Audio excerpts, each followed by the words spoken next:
Hello and a very warm welcome. Welcome to Weekly Current Affairs. My name is Madhusudan Reddy and we will be covering up the current affairs that are covered in the last 1 week. We will be taking up articles from various newspapers and we will be taking up these articles which are very relevant to your examination. So let's start with this today's session. Today our first article is regarding the Mawsynram and Cherrapunji, where the annual average rainfall in the Mawsynram and Cherrapunji, it is said that the rainfall is somewhere around 1400 centimeters. But in spite of this amount of rainfall, there are some news articles which are talking about droughts in this region. Now, why do we have droughts in spite of that big rainfall? This is the question. For that, we have to look into different types of droughts, and we should also look into what are these different types of droughts, how are they defined, right?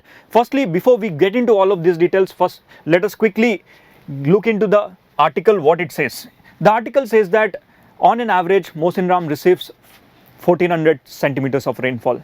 But the area, in spite of this good amount of rainfall, there are droughts. Now, what is this kind of drought? Here, the drought which you get to see is of drought which is associated with soil moisture.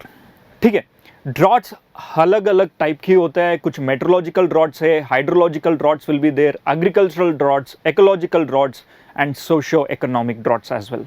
See, firstly, we have a general conception that if the amount of rainfall is less, then we consider it as a drought. But for government, the definitions are different. The definition is in such a way that meteorological drought is a drought where the annual rainfall, if it is less, then it is considered to be a meteorological drought. Now, when it comes to the hydrological drought, see, there are lakes, there are rivers, and there are aquifers. So, in these lakes and rivers and aquifers, if the water capacity has come down, then also it is considered to be a drought, and that kind of drought is hydrological drought. And thirdly, agricultural drought. See, agricultural drought is associated with the component of shortage of water which damages and destroys agricultural crops. Now, this can be of any reason. Okay, it can be of any reason. Now, coming to the ecological drought. See, ecological droughts is associated with soil moisture. Now, you might be wondering, what is this soil moisture? How is this associated with drought? For example, there is a hard rock. Okay? There is a hard rock. This rock is hard. No matter how much amount of the rainfall it receives, the water will simply flood and flush off. And this particular soil cannot take any amount of water.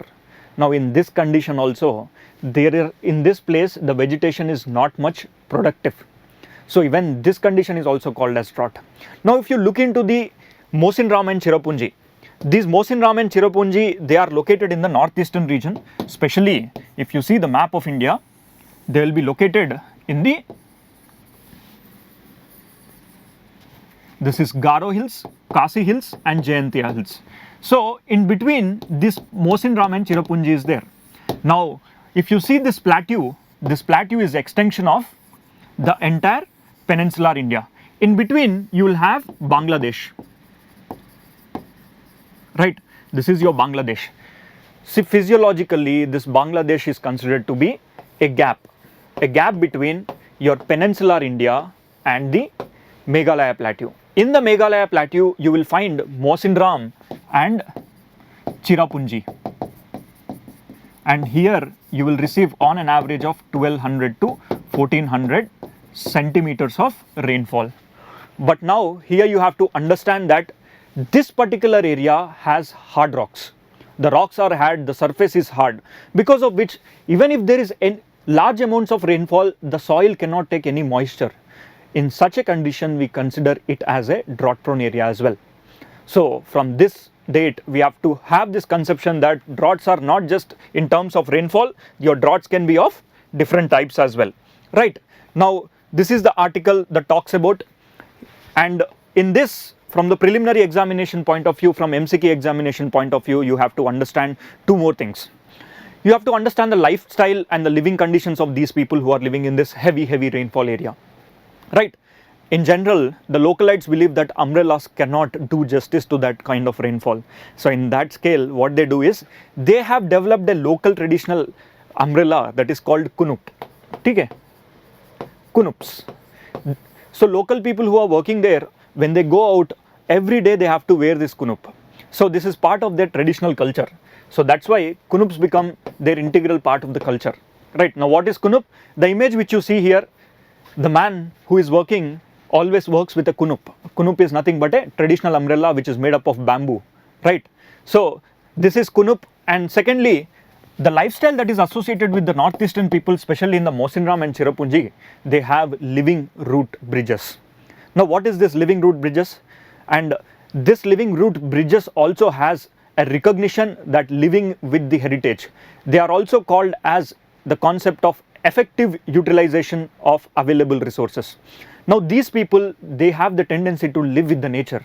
While living with the nature, they do not construct roads if they wanted to go from one hill to another hill, right, in Meghalaya.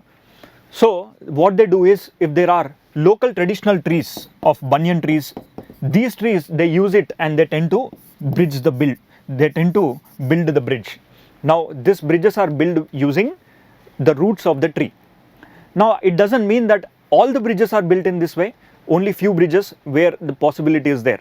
Now this has a recognition of world heritage in terms of living with the local resources and effective utilization of resources as well, right? These are called living root bridges. Now this is our first article. When we go to the second article, this is an article which has been published in the Indian Express and the New Indian Express newspaper, which talks about the Asiatic lions should now go out of the Gir. See, in India, lions are only present in the area of Gir National Park, that too in Gujarat. So in the recent times, if you go back into the 5 to 6 years since the inception of the Cheetah project, it is said that before cheetahs are being brought into India, it was time for lions to be relocated from Gir National Park, which is located in Gujarat. So the Supreme Court has once given clearance that Gir National Park mein jo lions hai, they have to be relocated from this place to National Park in Kuno Palpu Wildlife Sanctuary. Now where is Kuno Palpu Wildlife Sanctuary? This is located in the, just a minute, this is located in the Madhya Pradesh, right, in the state of Madhya Pradesh. So Gir National Park is here. I hope you are able to see this. Now Gir National Park, which is located in Gujarat, it is considered to be the pride of Gujarat. And Gujarat state, they do not want to give their pride to any other state, or they doesn't want to share this. So in the recent times, when the government has asked, the Supreme Court has asked to shift these lions to the other place, it is then came the picture of cheetahs. So cheetahs were also chosen for the same location, that is Kuno Palpu Wildlife Sanctuary. So by August 15th, it is said that we are going to get cheetahs in this Kuno Palpu Wildlife Sanctuary, and we have discussed in detail. But why do these animals need to be shifted from one location to another location? This is the question. See, you can also answer these kind of questions in your comment section if you are aware of. Here the question is, why animals from the Gir National Parks need to be shifted to a different region? Why can't they be kept like that? See, the answer is, if you go back into the current affairs of last 1 year, the Gir National Park has faced with a disease called canine distemper. Now what is this canine distemper?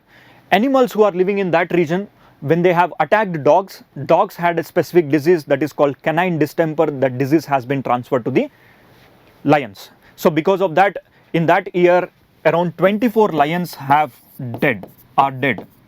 So it is understood that this disease has taken the life of the lions because these lions which are present in that region are very genetically skewed. It means to say that the genetic diversity among these animals is very less. So there is a concept of intrabreeding.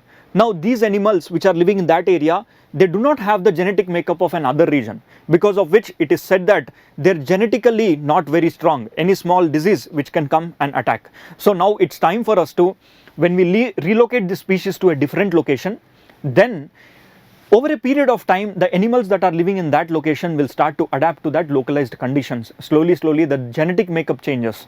And if we tend to interbreed or intrabreed these species, again after few years, the genetic diversity will start to increase.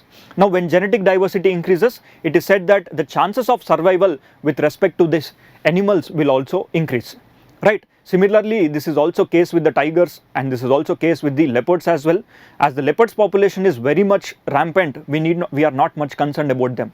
But keystone species and umbrella species like your lion, tiger, which are very much important, they need to be conserved. So the Supreme Court has given a clearance that lions should also be relocated. Now they are looking out for the locations, and a panel has been set up. The panel is ministry forms panel to look out for sites, right? They are looking out for sites. Now which is the best location to look into or translocate these animals to a different location, right?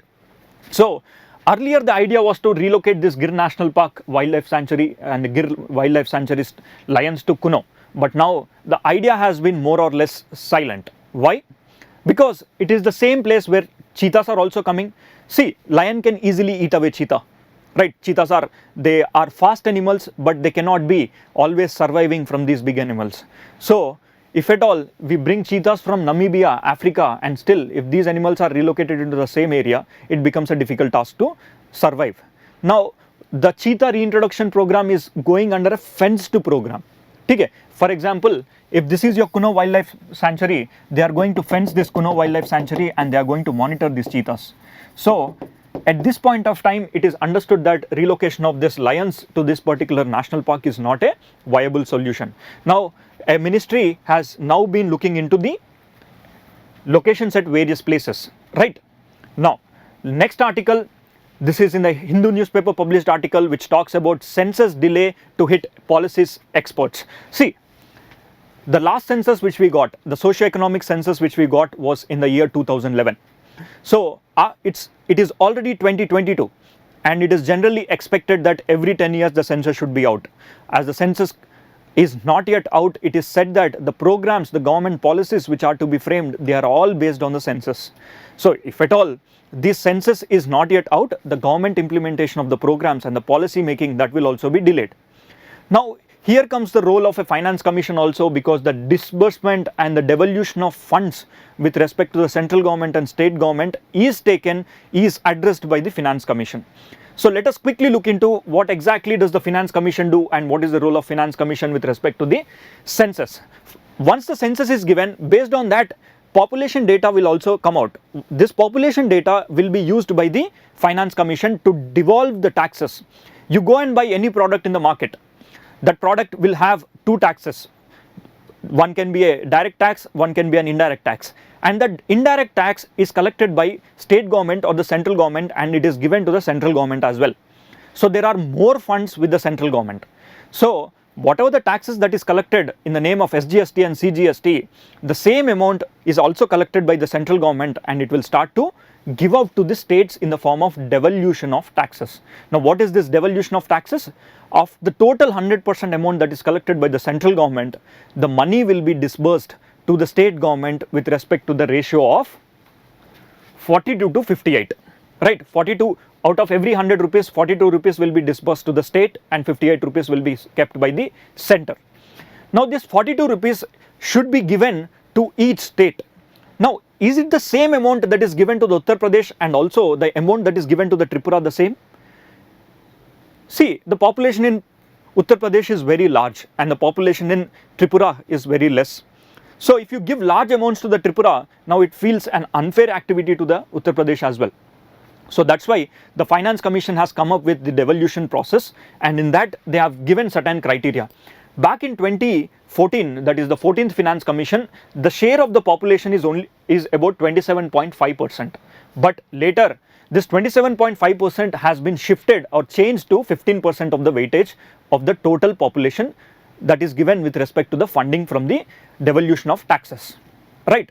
Now this 15% of the total population was taken with respect to the 2011 census, right? 2011 में जो census है उनको basis, they have taken the basis for this of the 15% of the weightage of this 42% will be given to the states, right?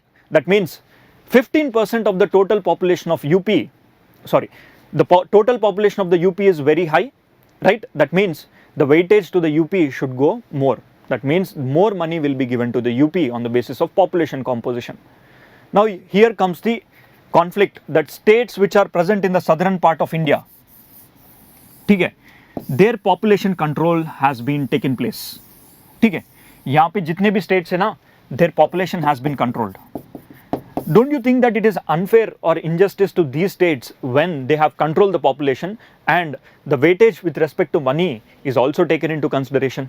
So that's why the government of India with respect to the Finance Commission has also given some kind of incentives. If you control the population, you will be given additional money. If you increase the forest, you will be given little more money, right? So all of this are associated with the population. Here comes into the picture that we have to learn and look into the Finance Commission, right? Especially the devolution of taxes, and for the examination point of view, we have to remember this table, right? In the forest and ecology, it has 10% of weightage. Area, the geographical area has 15% of weightage, and with respect to the income distance, that has around 45% of weightage. And when it comes to population, 15% of the weightage is taken into consideration. That means states with larger population, they will get little more extra money. States with less population, they will get less money, right? For this data, census is very much important, because it's been more than a decade that we had our census, and we are looking into various other aspects of the census as well. As and when the census is out, we'll be taking up in detail and detailed discussion as well. Now, next article, this is an article which is published in the Hindu newspaper. It talks about there is a rare flight of bird from Antarctica. It came all the way to Tamil Nadu. So what is the issue here? What is this article talking about? See, firstly, you have to understand that birds can migrate across hemispheres. Birds can move from Mongolia to South Africa. They can even move from Arctic Circle to Antarctic Circle as well. Now, why does these birds move or migrate from one place to another place? Here you have to understand that migration is a survival task. If these birds do not migrate from this place to another place, they will die in that year. Why? It is because of the climate. Their physiological conditions and their body is designed in such a way they could not sustain more amount of temperatures or lack of water or lack of grasslands, right? They also need some food. So for that, only in certain seasons they will be able to live in those conditions. Now they will start to move from this place to another place where they find a suitable location. Now you will be amazed to know that there are birds that can easily travel all the way across from Mongolia to South Africa. They just stop for 2 or 3 days, 2 days in Nagaland to eat and get their food, and then they take a flight and come back all the way to South Africa.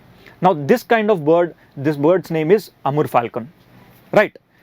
But here we have to discuss about another bird, that is albatross. See, albatross is one such bird which is generally found in the Antarctica region. But for reasons not known, this bird is now moving to Tamil Nadu, right? It came to the Tamil Nadu, especially the Palk Bay, right, in the Gulf of Mannar. If this is your Tamil Nadu, here is your Sri Lanka, and this is the area we are talking about, right? This bird has come all the way from Antarctica. Now, why did this bird come to this region? Why is it important for our examination to look into these kind of articles? See, migration is a survival task. Now we should look this article from climate change. Right, climate change. And also we should know that how birds travel. How does birds travel? You see, I've given you an example that one of the bird will travel all the way from Mongolia to South Africa. How do these birds know that route? Please comment in the comment section if you are aware of it. How does these birds know the exact route? Every year they come to Nagaland, from Nagaland all the way they go to South America. Now I'm talking about different bird. This is Amur Falcon. Okay. How does this bird know they have to travel in the same direction? They uses the technology of magnetic field. Birds use the technology of magnetic field of the earth, and they can align themselves, and they also take the help of the winds. Winds that are trade winds.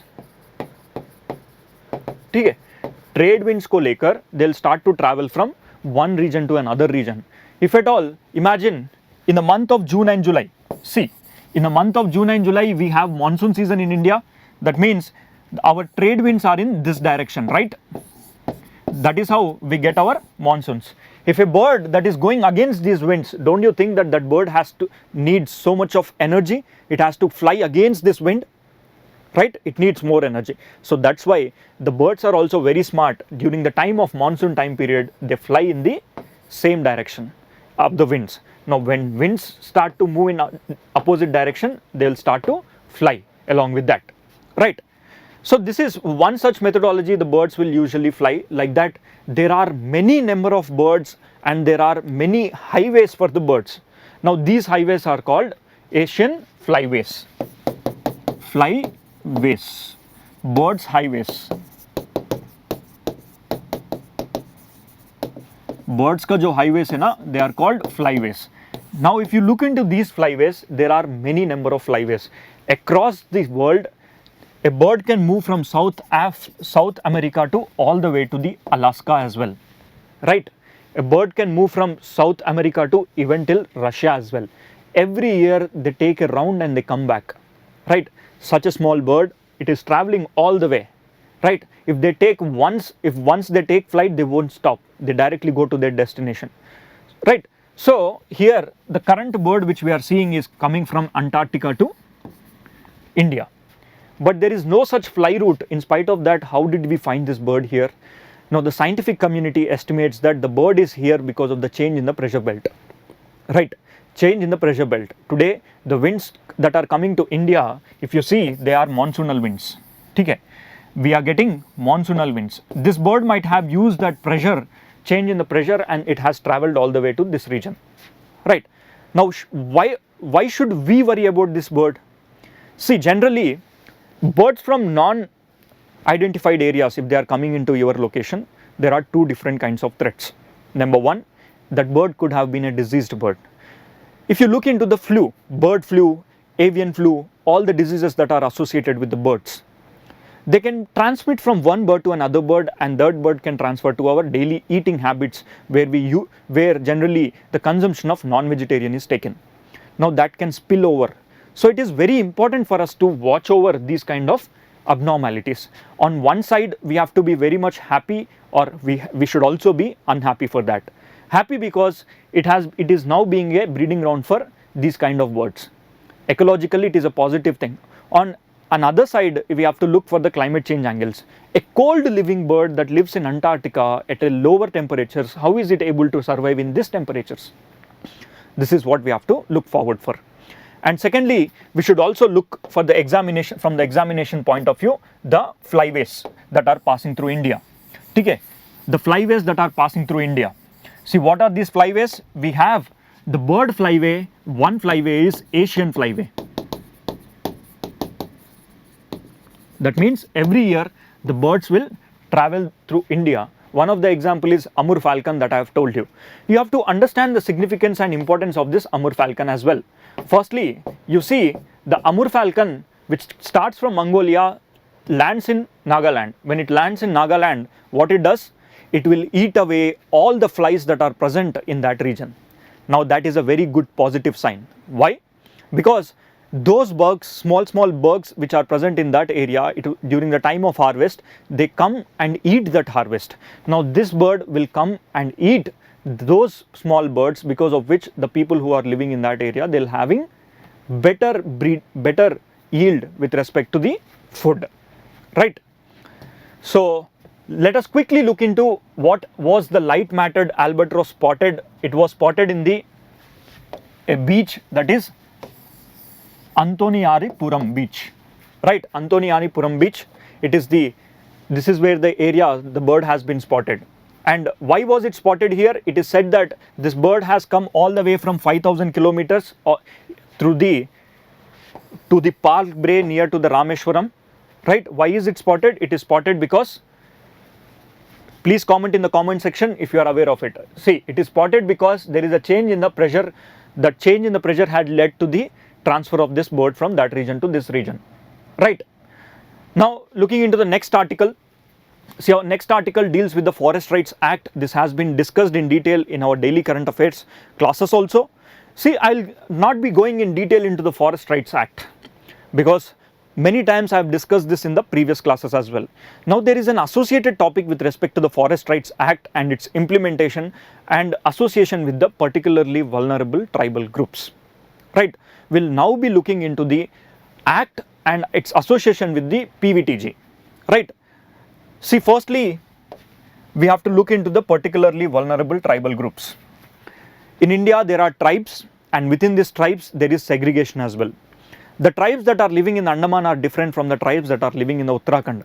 Their lifestyles are different, their conditions are different, even their food habits, their culture, everything is different.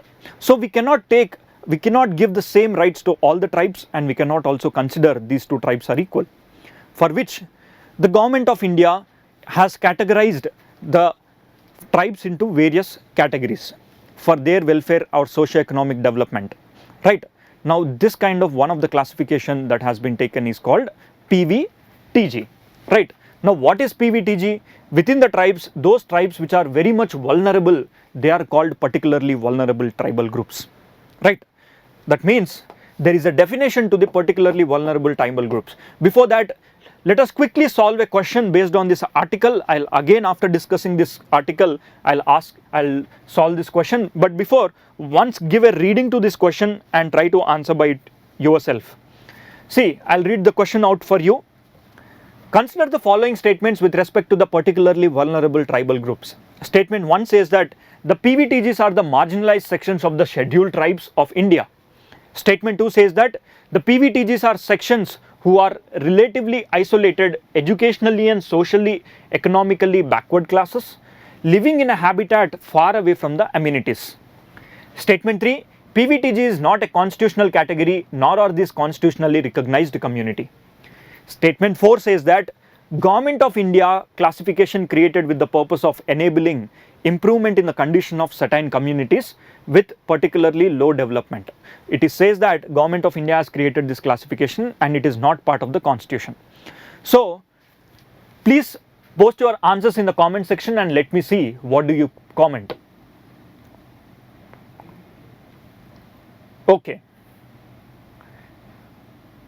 Let me wait for 30 odd seconds so that I could see the comments. Let me read it for you. 4 options. The PVTGs are marginal sections of the scheduled tribes of India.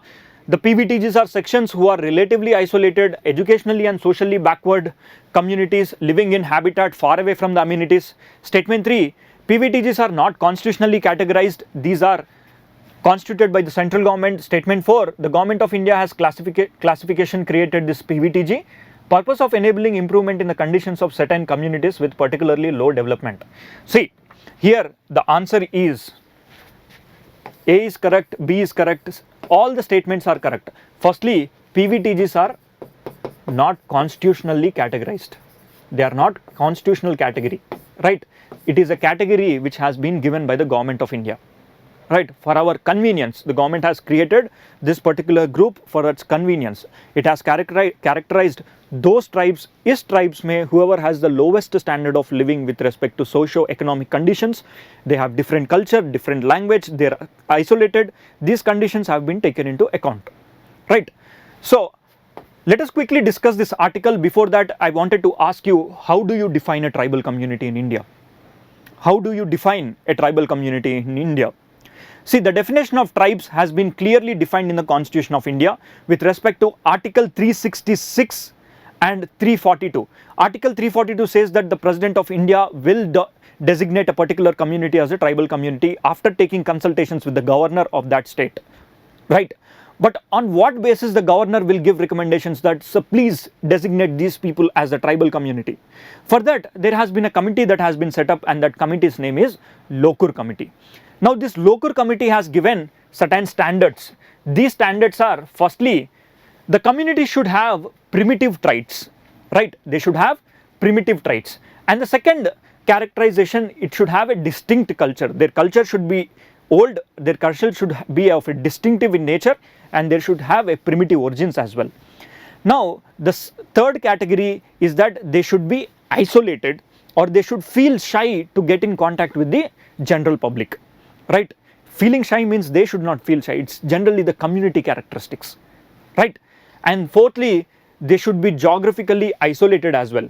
And fifthly, they should have a socio-economic backwardness as well. Now, if these 5 categories have been satisfied, Lokur Committee said that please designate them as tribes, right? Now, once these tribes have been designated, after that, another committee that has been set up in the year 1960 and 61, it is said that those rights that are given to the tribal rights, they are not aware, and especially within these tribal communities, those people who are living in the extremely isolated areas like Jarawas, Onges, Sentinelese, you might have heard across these tribes who are living in Andaman Nicobars, and Koans, Beals, these are the tribes who also lives in the peninsular part of India. So these tribal communities, they are not much aware of the constitutional rights. They don't even know that they have these rights, right? And in spite of that, their living conditions are so harsh. They have their own traditional knowledge. They live with the traditional knowledge. Now, what if you go into any medical shop today, the kind of traditional medicines, if you see, they have their origins in the tribal community as well. Those medicines which have been used, it is the same medicines which have their chemical formula, chemical compositions. Now they are packed and giving into the form of a tablet which is sold in the general medicine stores, right?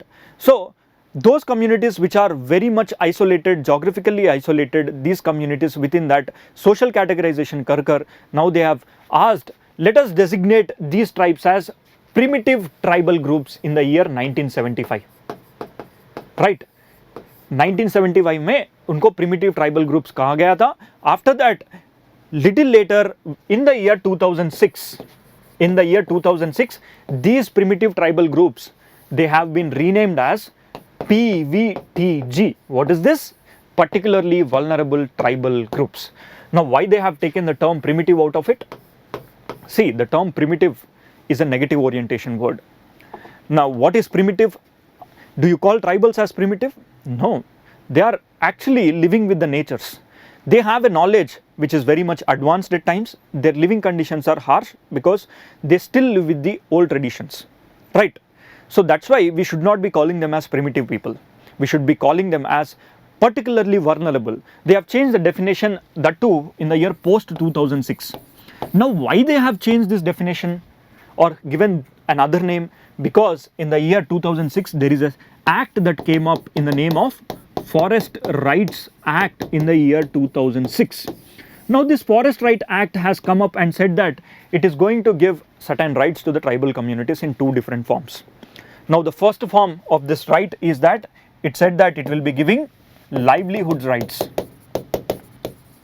And it also said that it is going to give rights which are associated with land rights. It said that it will be giving land rights, and it also said that it is going to give livelihood rights. Now, land rights means every tribal community, a family will be given maximum of 4 acres of land for each family, right? Now they can use that land for their welfare purposes. Similarly, it also said that they are going to give certain community land. In this community land, they can do forestry activities. And it also said that it is going to give livelihood rights. That means this community land, that it can be used and grown some trees or fruits or any activity which can give some revenue to it. Now this community will handle this land, right? Like that, there are certain rights that have been given in the 2006, but nowhere they have mentioned who is a PVTG. Now, for the definition of a PVTG, what they have gone for is they tried to define these PVTG groups on the basis of 4 different distinctive characteristics. Now, what are these 4 distinctive characters which will tell this person is also a tribe? Along with this tribe, now we can call this tribe as particularly vulnerable tribal groups. Now, the first condition they have said is that the technology which they are using for their cultivation or their living standards should be of a pre-agricultural level pe hona chahiye, right? Pre-agricultural level, how do we use to do agriculture? Those kind of conditions, those kind of living conditions, if this tribal community is having, now let's call them as PVTG. Along with that, their population over a period of time should come down, right? Instead of increasing, their population should have decreased. And this community should have extremely low level of literacy, right? Extremely low level of literacy, and along with that, they should have a subsistence level of economy. Now, what do you mean by subsistence level of economy? Whatever the agriculture or the work they do, that amount of food they get, it is only for their survival, but they won't be using this amount or a food product for getting out some revenue. Now this is called as subsistence level of the economy, right? So this is the definition of a PVTG, and today PVTGs are not defined in the constitution. PVTGs are actually defined by the government for its general classification and the welfare and the development of these people, right? So it has no constitutional linkage, right? And PVTGs are marginalized sections of the scheduled tribes of India. Yes, the statement is right.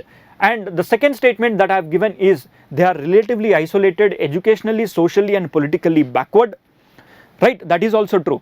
It is a government of India classification. So once let's go back to the question and look into the answer here. Let's look into the statement 1. PVTGs are marginalized sections of the scheduled tribes. Yes, the statement is right. Now statement 2, PVTGs are sections who are relatively isolated, educationally and socially economically backward. This statement is also right. Now the statement 3, PVTG is not a constitutional category. Yes, it is not a constitutional category. It is a government of India classification for the welfare of the tribal group, right? Lastly, government of India classified this. Yes, it has classified. Here the answer is D. The answer here is D. All of the above are correct, right? So once quickly look into the categories also. What are the criteria? Number 1, pre-agricultural level. This is very much important for the MCQ type of questions. So questions can directly come out from these kind of statements, right? 1, pre-agricultural level of technology. 2, they should have a stagnant or declining population. 3, they should have extreme low level of literacy. And 4th, a subsistence level of economic activity should be there, right? Now let's move to the next article. See, next article is that 2 days back on July 28th, Earth Overshoot Day is celebrated. It is Earth Overshoot Day is being identified. It is not celebrated because we don't celebrate the overshoot days. Firstly, let us try to understand what exactly is an Earth Overshoot Day. See, every year your Earth has a capacity to regenerate the renewable sources of energy. Every year your Earth can regenerate some amount of energy, right? Now if how much time we are taking this energy to be burnt in the Earth. Now this is called Earth Overshoot Day. See, for example, the Earth is giving out 100 units of energy to us. Now instead we using this 100 units in the 365 days, we are simply using this 100 units by the end of July 28 itself, right? By July 28 itself, we are completely using the total energy that is regenerated by the Earth. So this becomes very much risky for us for the future generations in terms of sustainable development. So let us quickly once look into the definition aspect here.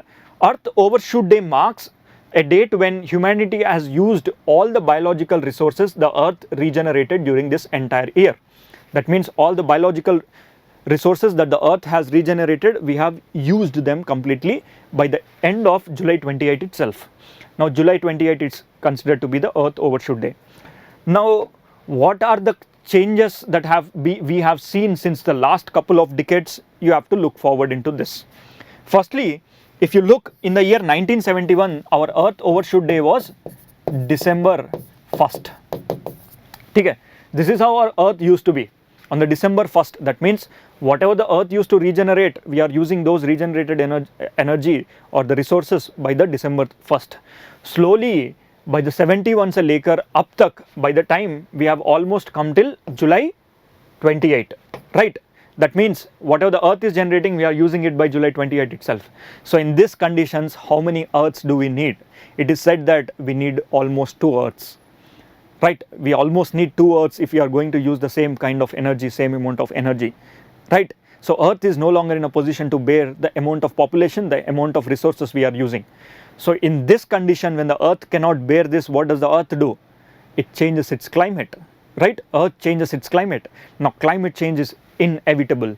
You can see that Earth Overshoot Day all the way from December 1st se lekar, it has dropped to July.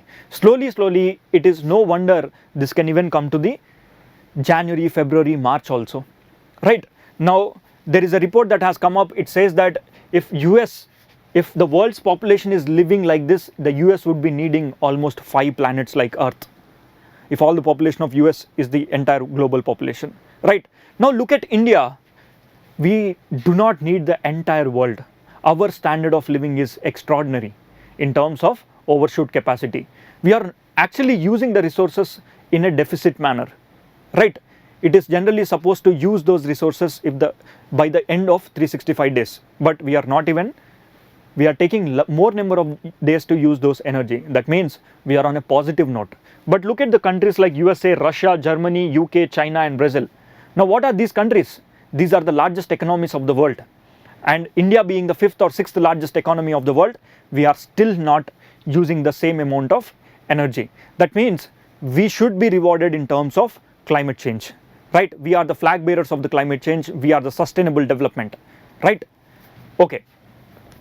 Now, next article that we are going to deal with is today's newspaper published article, which talks about Manas National Park has 24 tigers for every. Manas has 2.4 tigers for every tiger, right? Sorry for the mispronunciation. So Manas National Park is now having 2.4 females for every 1 male.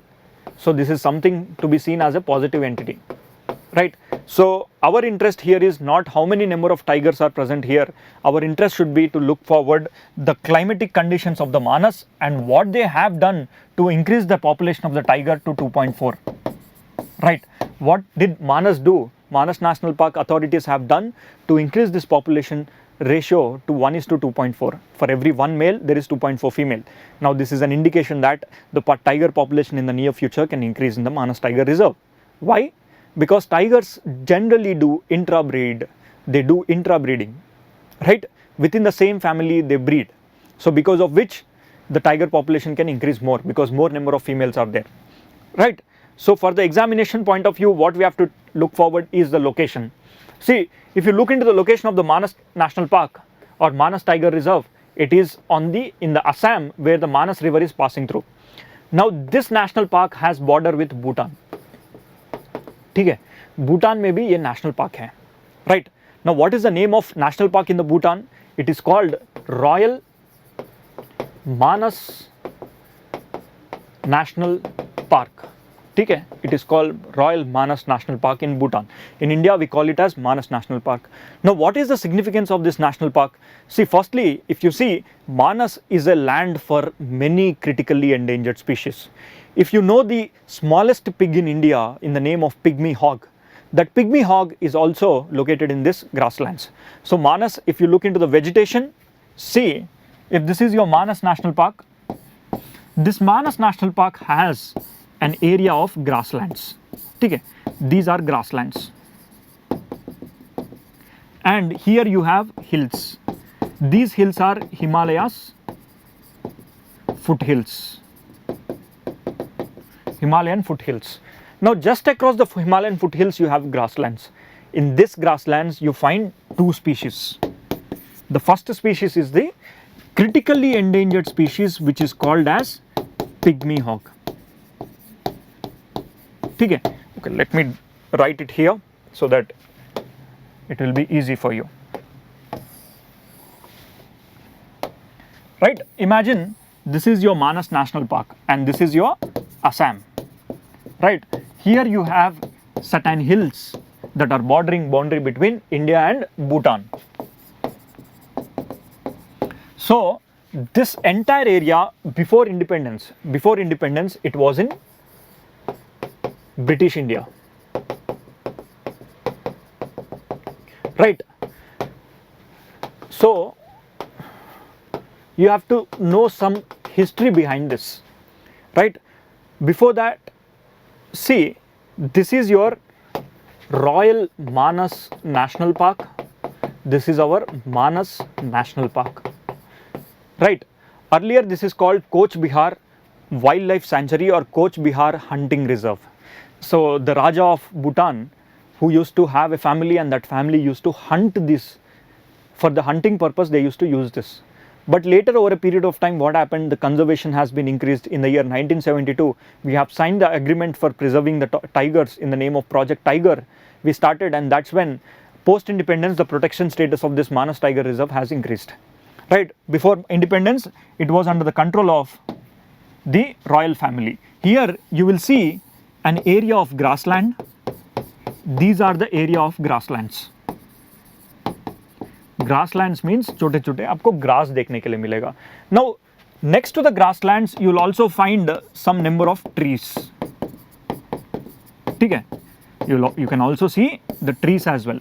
Now this is moist deciduous forest. Now you can also see another forest, that is semi-evergreen forest. Semi-evergreen forest. Semi-evergreen forest भी आपको देखने के लिए मिलेगा.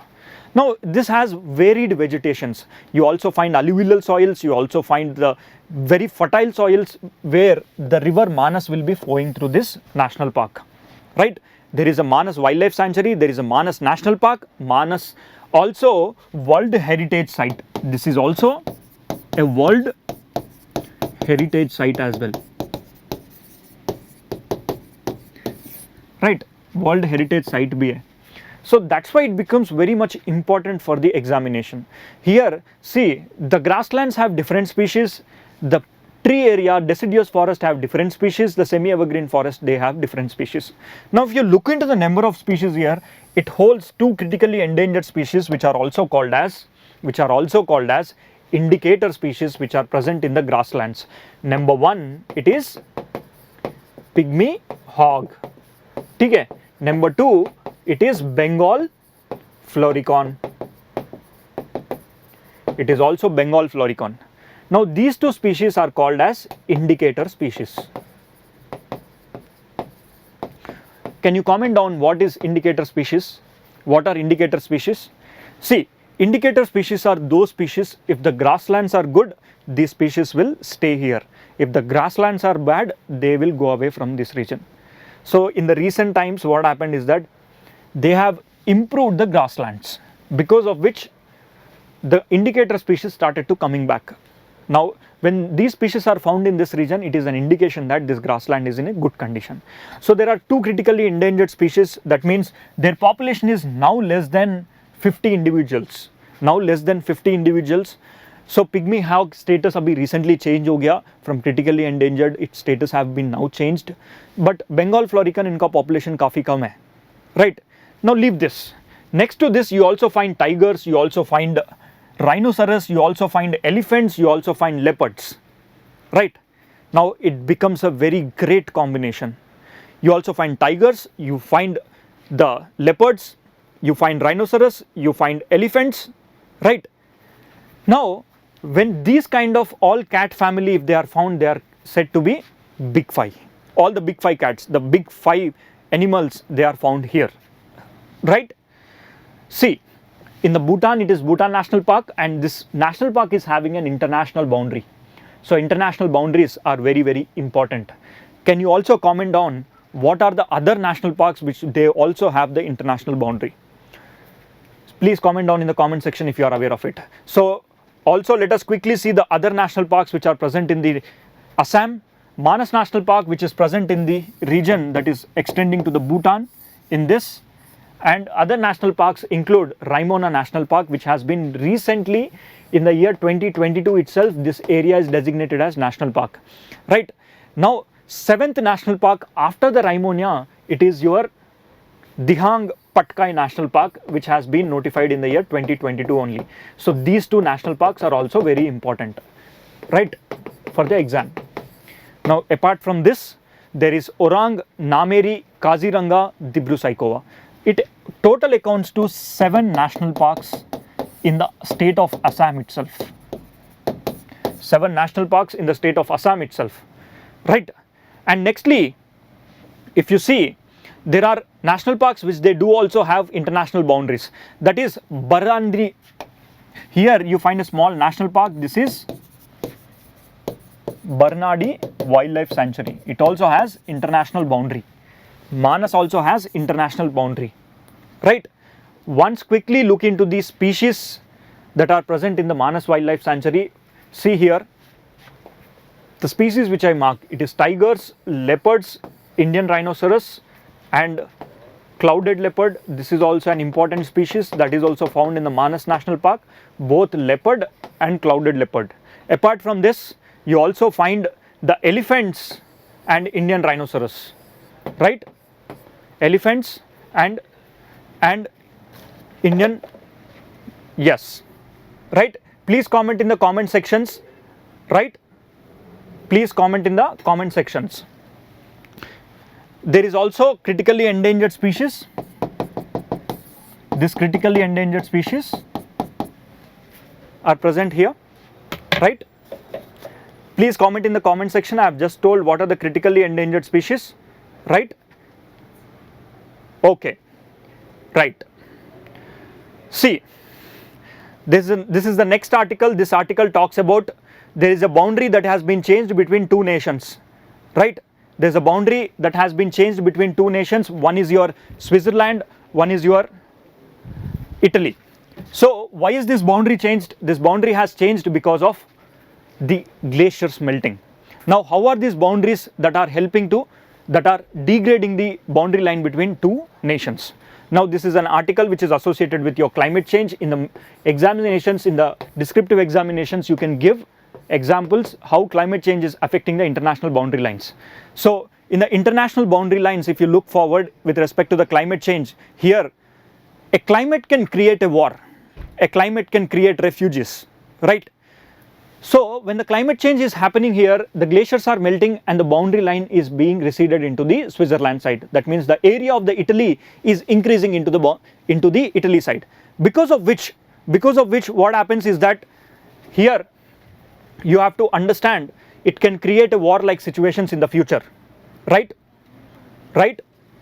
Now, next article is regarding the National Herald. This is in news since some time, so this is an issue. Let us quickly this is in news for quite some time.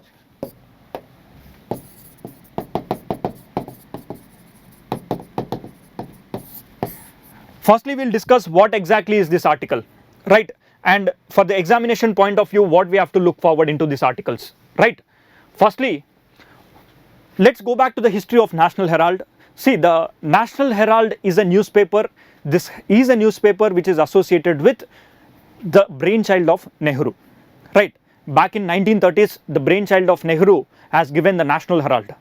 So they have inception that this paper should be of national level and we can criticize the British government at that point of time, right? So it is not owned by Nehru, but around 5,000 odd freedom fighters, they have been associated with this national newspaper and they started to criticize the government then, right? It was before independence. And slowly, all these 5,000, they used to write articles. Now, who publishes this newspaper? This newspaper is published by the Associate General Limited, right? National Herald is published by Associate General, right? See, I won't be dealing into the political activities of this issue. I will only be giving the constitutional activities and what are the constitutional methodologies that are involved in here, right? Only for the examination point of view we will be discussing. So this National Herald is a publishing group which gives Hindi, English and Urdu. So this English newspaper is nothing but your National Herald. So once the independence came in the year 1947, Nehru, who was the chairman, has now resigned from this National Herald, and it is said that because he himself has formed the government, so this National Herald will not be in a position to criticize the government if the Nehru is the chairperson. So Pandit Nehru has moved out from the chairmanship and now the conflict of interest has been moved out. Slowly, this newspaper has been the voice of the Congress even after the independence. So this newspaper has now even functioned till the year 2008, right? Since 2008, this newspaper has been functioning, right? When it is functioning post 1990, when the LPG reforms came, there are more newspapers that have established. Slowly, this newspaper went into losses. Now it had a losses of 90 odd crores. When this had 90 odd crores, it is actually the All India Congress Committee is now started to give funds to the National Herald newspaper so that they can pay the salaries. But after a period of time, it was no longer in a functional mode. So then came into picture that is Young India Foundation. Young India Foundation. This Young India Foundation, which is owned by 36%, is owned by the political functionaries of Rahul Gandhi and Sonia Gandhi. They took a loan of around X amount from a different company, and they have acquired the National Herald. Right. Now in this due process, it is said that they have also taken the 90 crore liability of this. Liability means इन्होंने loan जो pay करना था, they were running in losses, right? 90 crore they have also taken the losses. Young India have also taken the losses, and in the due process, it is also said that they have also acquired the buildings, the functions and the functionaries of this newspaper, which is of thousands of crores. Now here comes the issue of money laundering, right? For our examination point of view, we have to look forward for money laundering. What is money laundering? See, in simple terms, if I have to define the term money laundering, it can be like this. In the childhood, see, during our childhoods, you might have known that we used to play a small game that you put a ball and you put a glass under this ball. You put a glass above this ball like that. Now this is an empty glass, this is an empty glass. What we do? We juggle from each other and we'll ask to find out our kid or one of your friend that where is the ball present, right? Now this is a person, he is confused, he don't know when you're juggling where you have put that ball. So this fellow can point here, can point here, can point here, right? So in this due juggling process, it is very difficult for this kid to identify where the ball is, right? Now imagine the same is done by the government of India. Okay? The same is done by the government of India, right? If the same is done by the government of India with respect to, imagine this ball is money. Okay? You don't know if at all an X person, the elder person who is juggling this ball, if at all this ball is a money that has come from illegal sources and you are juggling this to avoid the government find out this kind of money.